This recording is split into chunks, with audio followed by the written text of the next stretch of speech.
what's up, and welcome back to the channel for yet another FC Finch Eaglemoss review. And today on the table, we are going back in time to about, the first sixth or so of the collection. I'm going to be taking a look at issue number 32 of the Star Trek Official Starships Collection, the Starfleet Runabout, or in this case, the USS Orinoco, as depicted in Deep Space Nine. And again, this is another little oldie but a goodie. We're going to get into it very soon, but first we are going to enter this review the way we always enter our Eaglemoss review and start off with the magazine. So I'm going to move the Orinoco off to the side. I'll protect Deep Space Nine for a bit, and there, let's take a look at the magazine. And we have a nice upcoming shot of the Orinoco. You can see Orinoco kind of shadowed out, but looks kind of cool. You got the kind of orange glow from the nacelle pylons, looks good. And then of course you have, it is a Danube class, launched in 24th century at a length of 23.1 meters on a max speed of warp 5. And yeah, for those that don't know, it is a Danube class, and all of them, I believe, are named after rivers, except for the Yellowstone, which was the experimental one in Voyager. And that's the only one I know of that was not named after a river. But if you know of any others, feel free to let me know in the comments down below. And there, of course, we have our typical stand instructions. We have the runabout, designing the ship, building and filming the ship on screen. And then, of course, we have our typical notes. It is a Starfleet operated Danube class, built in 2365, launched in 2368. Wow, 3 years, huh? 23.1 meters of length, 2 to 4 crew at a speed of warp 5, 4 phaser arrays, and 1 micro torpedo launcher. And there, of course, we have our orthographic views of the top, of the back, and deep in towards the bow of the ship. And there we go for the opening page. And there we have Starfleet Runabout. Resembling an enlarged shuttlecraft, runabouts were multi-purpose ships often assigned to space stations, kind of like Deep Space Nine. There we have kind of a mimicking shot from the cover page. And then, of course, we have runabouts were heavily featured in Deep Space Nine. Even after we got the Defiant, they were heavily featured, heavily used. More shots from Deep Space. Actually, no, this is from Star Trek The Next Generation. We did see that runabout. There we have our typical orthographic views. They look very, very good. I want to see what these are. Oh, those are the impulse engines. I did not know that, but that makes total sense now to have all your engines in one spot. Starfleet learned something. And there we go with the Starbase.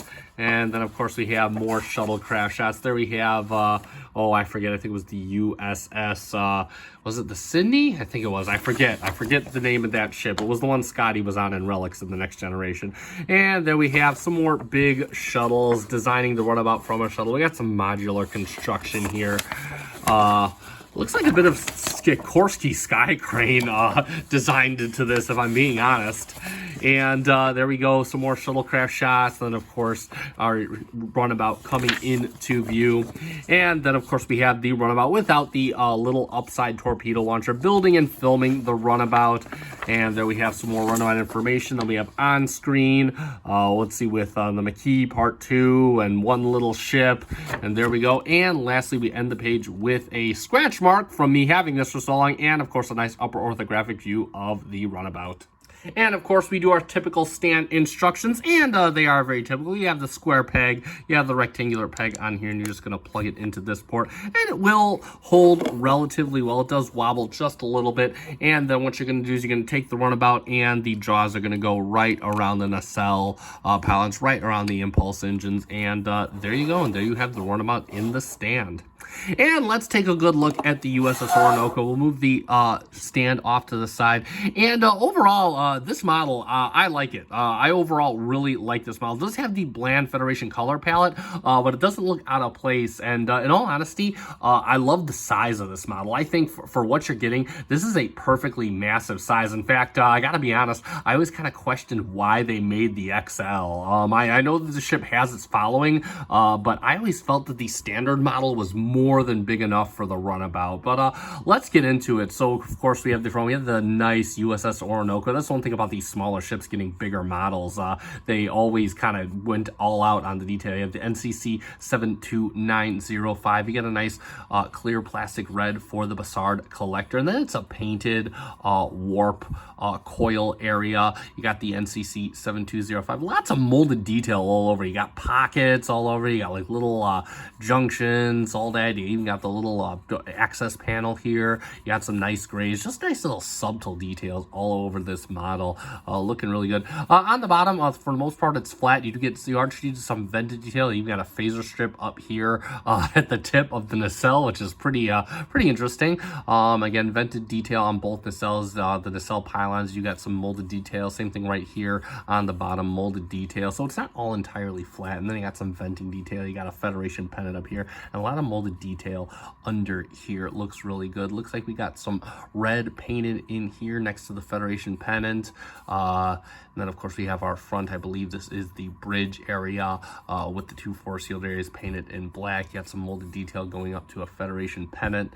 And then, of course, you have the optional torpedo launcher. I have seen people take this off to resemble some of the other runabouts, as not every runabout had this upper gantry. Coming to the other side, you have more NCC 72905. Nacelle detail, again, done in paint and clear plastic. And you do kind of have a transclear, looks like a transparent clear orange plastic for the impulse. It just looks really, really good. I really like how they did that. Again, there's just a nice little detail. You're never going to see that because it's such an odd place. It's so hard to catch, but Eaglemoss managed to put the clear plastic in there. Feels really, really good. And it looks good. You do have towards the back, you got some yellow detailing up here, and then you kind of got the back windows. This is kind of where the crew kind of stay, kind of the living room of sorts in the runabout. You got some vented detail going into here. Again, all these nice subtle details go into areas that you're never really going to look at, and I think it just adds to the depth of this model. Again, it's not painted very much. It's about as colorful as they were on screen, but the detailing is just excellent. It's so vastly detailed and all the nice little subtle details. It really comes together nicely. But overall, as far as the weight goes, I mean, it feels substantial, but I think it's just because there's a lot of plastic. I'm not sure if there's any metal in this thing at all. But overall, definitely a really good looking model. And for a few quick comparisons, let's bring it in with the USS Defiant from the same series, and definitely out of scale. I think it's even out of scale with the XL Defiant. We'll get a look from the front side so you can just kind of see, and you can kind of see some design inspiration seeping over from the Runabout into the Defiant.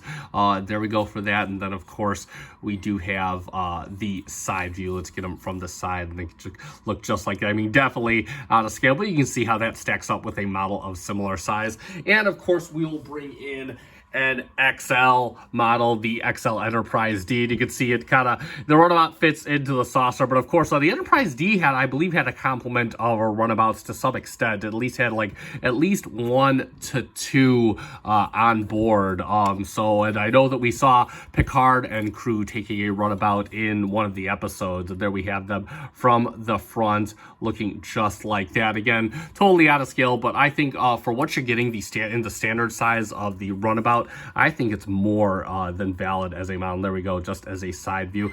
And that's going to be pretty much it for comparisons. So let's summarize. And there we have it for issue number 32 of the Star Trek Official Starships Collection by Eaglemoss, the Starfleet Runabout, or more specifically, the Orinoco. And man, do we get a good load of the details on this turntable. And that's what this model is all about. Again, I stated it previously, it really helps when Eaglemoss has these smaller ships to do, because then they can pack so much more detail into them, and that is the case here. The color palette is Starfleet bland, but you get a lot of nice molded detail, a lot of kind of grays and contrasting colors, and you even get some clear plastic, especially in areas that you can't really see all that well.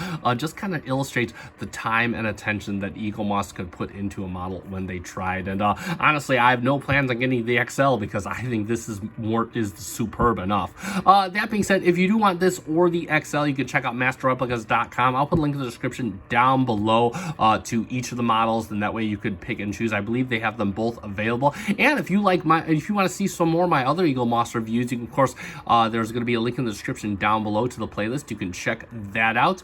If you found this review fun and informative, feel free to hit that like button down below. That helps me out, and I greatly appreciate it. And if you're not yet subscribed, I ask you to consider subscribing to my channel. I do Eaglemoss reviews at least 1 to 2 a week. We have more stock incoming, and I would greatly appreciate it. We're almost at 500, so thank you to those of you that currently are.